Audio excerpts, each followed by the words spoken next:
जल संपद खर्च दाबी अवसर में मु केवल गोटे इश्यू उठे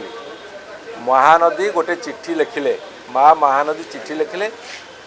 मुझे आनिली आवृत्ति कली से सरकार किछिटा निद भांगिला जहाँफल कि छत्तीसगढ़ मुख्यमंत्री सहित आलोचना कर धन्यवाद दूसरी एवं से स्वीकार कर ट्रिपल इंजिन सरकार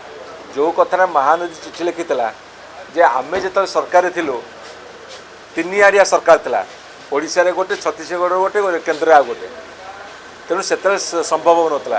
एवं तीन टाक जगार केन्द्र छत्तीसगढ़ ओडिशा रे तांको सरकार चली बीजेपी सरकार जो माननीय मुख्यमंत्री स्वीकार कले तेणुक सी कहतु पानी छाड़े जहाँ कम हो बंद करेंगे पानी छाड़े महानदी जो सुखिला पड़ी से पानी आसू मु खुशी जे से जो मर्मस्पर्शी चिठीटा कान में बाजिला अंततः आलोचना कले।